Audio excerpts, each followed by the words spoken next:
Roxanne Perez and Liv's story continued in a big way through the Queen of the Ring tournament. We'll also check out what's up with Roman Reigns, Jacob, and more.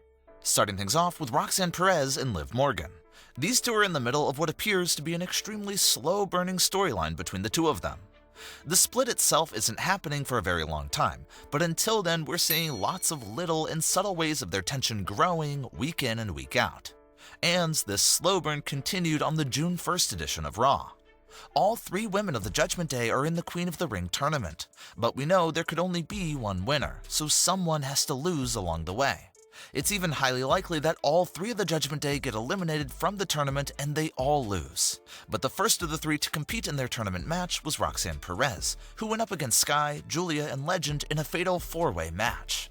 Unfortunately for Roxanne, she lost that match and was instantly eliminated from the Queen of the Ring tournament. This led us to a backstage moment within the Judgment Day's locker room. The segment starts off with Roxanne being absolutely heartbroken and gutted from her early elimination from the Queen of the Ring tournament. That's when Liv Morgan jumps into the frame and starts bragging about how good the Queen of the Ring crown is going to look on her head and she can't wait to win it all. Liv just came into that scene being so insensitive to the current situation. She didn't even care to read the room and see that Roxanne was still suffering from her loss.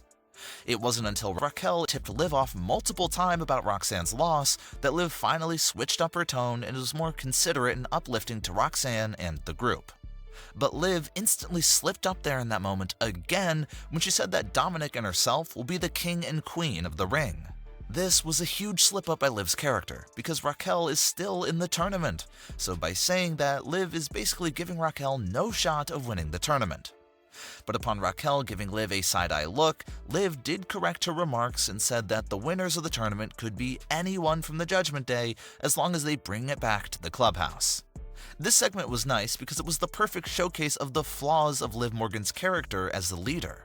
Liv pretty much gained control and leadership of the Judgment Day following Finn's removal from the group, but Liv doesn't seem empathetic enough as a leader.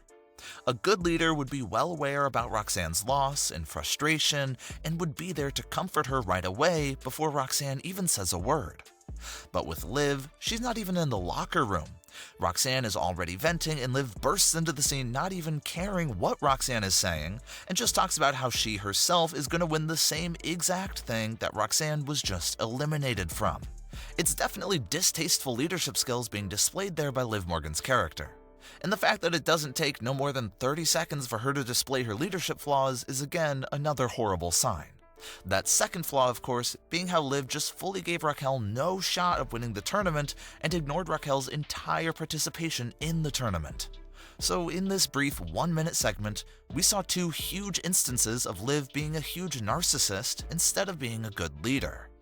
Everything Liv was saying right off the bat was all about herself, her boyfriend, and no one else until she was finally corrected. So the segment did a great job in showcasing why this current version of the Judgment Day are just destined to run into major issues with each other in the near future. The foundation of the Judgment Day right now is built on a narcissistic personality that doesn't really care of her fellow members.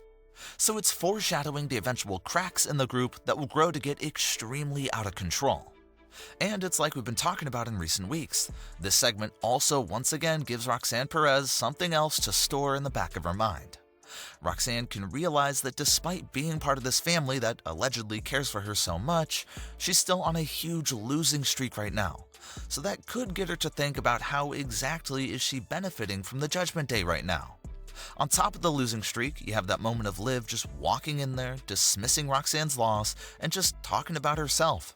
So that's also a big moment that Roxanne could store in her mind and give herself more reason to distance herself from Liv and the Judgment Day down the road. So definitely a huge week there for the Judgment Day storyline.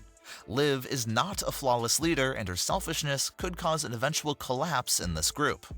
If all three Judgment Day women end up getting eliminated pretty early on in the Queen of the Ring tournament, it'll also be interesting to see if that also intensifies the tension amongst the group or not.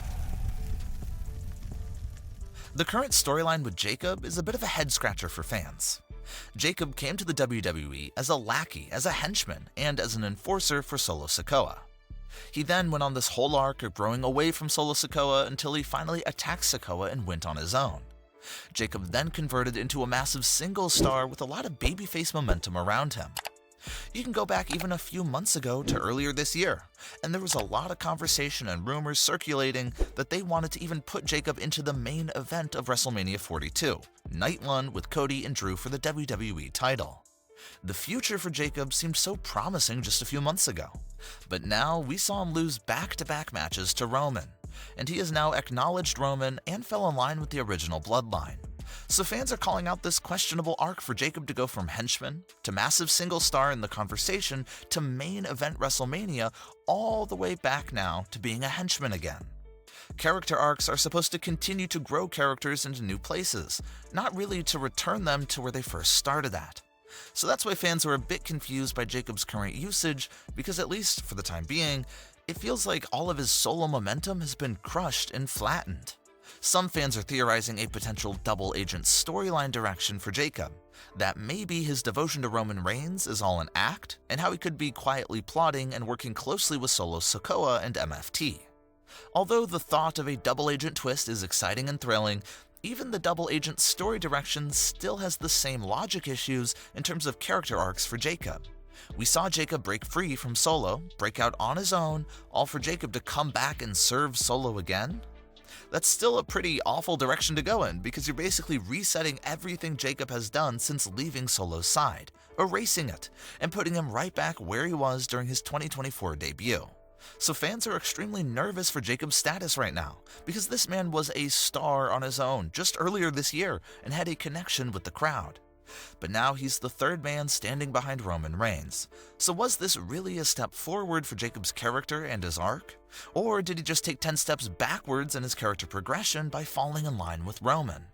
It's tricky at the moment.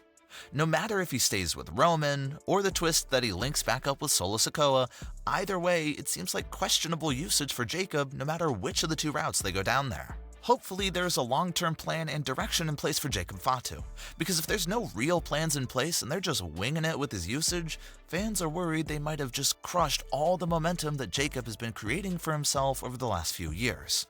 But what are your thoughts on today's stories? Leave your comments below. Don't forget to subscribe with all notifications on, and leave a like if you enjoyed. Thanks for watching, guys.